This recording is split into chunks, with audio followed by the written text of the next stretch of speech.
டே 1 evening continuation வந்து been aroma home stay போயிட்டு refresh பண்ணிவிட்டு அங்கே வந்து ஈவினிங்க்கு வந்து காஃபி அண்ட் மேங்களூர் போண்டா கொடுத்துருந்தாங்க. ரொம்ப நல்லா இருந்துச்சு. நெக்ஸ்ட் டின்னருக்கு வந்து அவுட்டோர் செட்டப்பில் ரெடி பண்ணிவிட்டு நல்லா வெஜ் அண்ட் நான்வெஜ் ஐட்டம்ஸ் வந்து சர்வ் பண்ணியிருந்தாங்க. இங்கே வந்து பட்டர் சிக்கன், க்ரீன் சிக்கன் அந்த மாதிரி டிஃப்ரெண்ட்டாக இருந்துச்சு. லோக்கல் ஸ்டைலில் அவங்களால எவ்வளோ டேஸ்ட் கொடுக்க முடியுமோ அந்த மாதிரி நல்லா பண்ணியிருந்தாங்க. நெக்ஸ்ட் வந்து பார்த்திங்கன்னா டே 2ல் வந்து மார்னிங் வந்து சிம்பிளாக வந்துட்டு ஒரு பிரேக்ஃபாஸ்ட் வந்து ரெடி பண்ணியிருந்தாங்க. அது என்னென்னா கொழுக்கட்டையும் தேங்காய் சட்னியும் தான் வந்து சர்வ் பண்ணாங்க.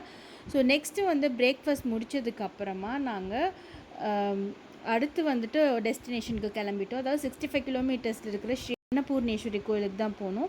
ஸோ இந்த கோயில் வந்து ரொம்ப பிரசித்தி பெற்ற கோயில். ஸோ இங்கே கோயிலில் கும்பிட்டதுக்கப்புறமா வந்துட்டு அன்னதானம் வந்து சாப்பிட்டோம். இங்கேயுமே அன்னதான குணம் வந்து ரொம்ப பெருசாகவே இருந்துச்சு.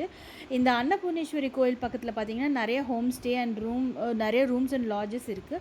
ஸோ நம்ம ஃபேமிலியோடு வந்தோம் அப்படின்னா இங்கே ஸ்டே பண்ணிவிட்டு நிறைய கோயிலுக்கு இங்கேருந்து ட்ராவல் பண்ணலாம். அடுத்தது வந்து பார்த்திங்கன்னா ஆகும்பே வியூ போனோம். இந்த ஆகும்பே வியூ வந்து பார்த்திங்கன்னா ஸ்ருங்கேரியிலேருந்து 20 கிலோமீட்டர்ஸ்க்கு மேலே வரும். ஸோ இந்த வியூலேருந்து பார்த்திங்கன்னா மேங்களூரில் இருக்கிற கடலும் இருந்தாங்க. பட் நாங்கள் போன டைமில் வந்து தெரியல, ரொம்ப வெயிலாகவே இருந்தது. அண்ட் இதுதான் இங்கே வந்து மேங்களூர் போகிற ரூட்டு, மேங்களூர் அண்ட் உடுப்பி போகிற ரூட். இங்கே நெக்ஸ்ட் பார்த்திங்கன்னா துங்கபத்ரா ரிவரில் இருக்க ஸ்ருங்கேரி டெம்பிள். இது ஆகம்பேலேருந்து 20 கிலோமீட்டர்ஸ் கீழே வரணும். ஸோ இந்த டெம்பிள் வந்து ரொம்ப ஃபேமஸ். எதுக்குன்னா இங்கே வந்துட்டு 12 பில்லர் இருக்கும். 12 பில்லருமே நம்ம ஒவ்வொரு ஜோடியாக் சைனை வந்து இண்டிகேட் பண்ணுற மாதிரி இருக்கும். ஸோ சூரிய வெளிச்சம் வந்து ஒவ்வொரு மாதத்துக்கும் ஒவ்வொரு ஜோடியாக் சைனை வந்துட்டு பாயிண்ட் அவுட் பண்ணும் அப்படிங்கிற மாதிரி சொல்லியிருந்தாங்க. ஸோ இது ரொம்ப ஃபேமஸான டெம்பிள். இதுக்கு நிறைய ஹிஸ்டாரிக் வியூஸும் இருக்குது. ஸோ கண்டிப்பாக நீங்கள் போய் ஸ்டே பண்ணி இது பண்ணுங்கள், போய் கோயில் பாருங்கள். நெக்ஸ்ட்டு ஈவினிங் வந்து பேக் டு ஹோம் ஸ்டேக்கு வந்துட்டோம். இங்கே வந்து ஈவினிங் வந்து வடை அண்ட் காஃபி கொடுத்துருந்தாங்க. அதுக்கப்புறமா நைட்டு டின்னரில் பார்த்திங்கன்னா இங்கே வந்து வெஜ் அண்ட் நான்வெஜ்ஜும் சர்வ் பண்ணுறாங்க. அட் த சேம் டைம் ஒரு பொரியலும் கொடுக்குறாங்க.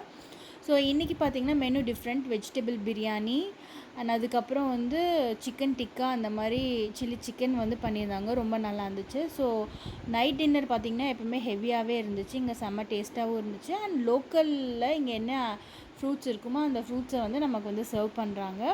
அண்ட் மார்னிங் வந்து டே 3ல் வந்து பார்த்திங்கன்னா பொங்கல், சாம்பார், இட்லி, அப்புறம் வந்து வாட்டர் மில்லன் சர்வ் பண்ணாங்க. ஸோ அது சாப்பிட்டதுக்கப்புறமா 12 o'clock வந்துட்டு மத்தியானம் நாங்கள் செக் அவுட் பண்ணிவிட்டு பெங்களூருக்கு ரீச் ஆகிட்டோம்.